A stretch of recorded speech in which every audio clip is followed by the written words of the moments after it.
تعالى اقول لك الفرق المتاهله لدوري ابطال افريقيا والفرق المتاهله لكاس الكونفدراليه. طبعا بالنسبه لمصر صعد منها 4 فرق، 2 دخلوا دوري الابطال و2 دخلوا كونفدراليه. بالنسبه لدوري الابطال صعد منها الزمالك وبيراميدز، وبالنسبه للكونفدراليه صعد الاهلي ونادي زد. اقول لك بقى منافسين نادي الزمالك وبيراميدز في دوري الابطال والمنافسين لنادي الاهلي وزد في كاس الكونفدراليه. هنبدا الاول بدوري ابطال افريقيا. هنتكلم بالنسبه لمصر صعد منها الزمالك وبيراميدز، واما في المغرب صعد منها المغرب الفاسي ونهضه بركان، وصعد من الجزائر مولودية الجزائر وشبيبه الثوره، وصعد من جنوب افريقيا اورلاندي بيرتيس وسان داونز، وصعد من تنزانيا يانج افريكانز وسيمبا التنزاني، وصعد من تونس الافريقي التونسي والترجي.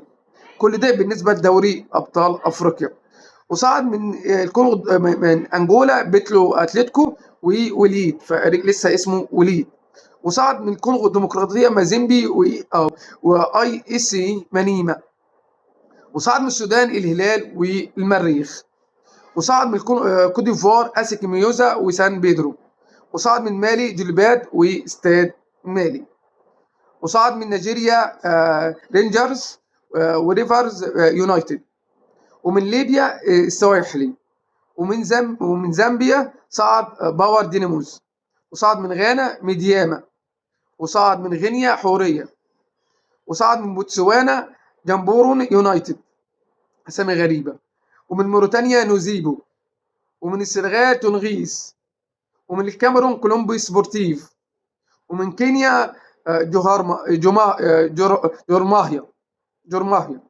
ومن اوغندا فيبرز. دي بالنسبه لدوري ابطال افريقيا، دول المنافسين لنادي الزمالك ونادي بيراميدز في دوري ابطال 2026 2027. طبعا ندخل على بقى المنافسين لنادي الاهلي في كاس الكونفدراليه.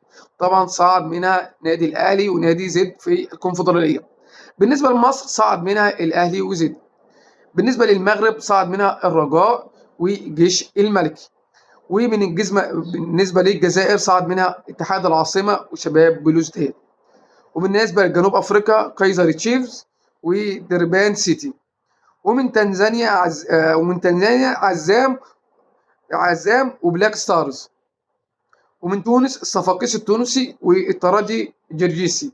خلي بالك غير الترجي دي ترجي تاني، الترجي الجرجيسي. وبالنسبة لأنجولا بيرميرو دي أغوستو وديسبورديفو هويلا، اسامي غريبه. دول بالنسبه لانجولا. والكونغو الديمقراطيه مانيمبا اونيون ودرينجو كلوبو فيرو. وبالنسبه للسودان هلال الساحل والهلال والاهلي مدني. اسامي برضو لسه تحس ان هي لسه جديده في الكونفدراليه ودوري الابطال. بس اللي فيه في الكونفدراليه انا شايف في كاس الكونفدراليه فيها فرق كانت في دوري الابطال فتره كبيره.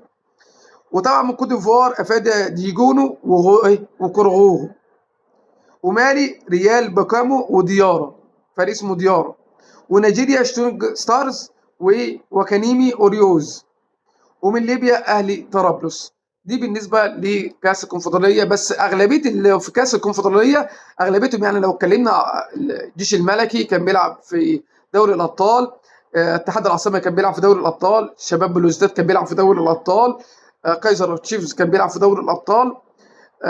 في فرق، يعني فرق قويه في الكونفدراليه السنه دي قويه جدا جدا. وبرده دوري الابطال قويه. بس انا شايف الفرق في كاس الكونفدراليه قويه جدا.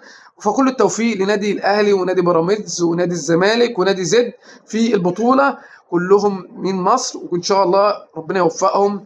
واي حد منهم من ال4 فرق ياخد بطوله، ان كان الاهلي ان كان الزمالك ان كان بيراميدز ان كان زد.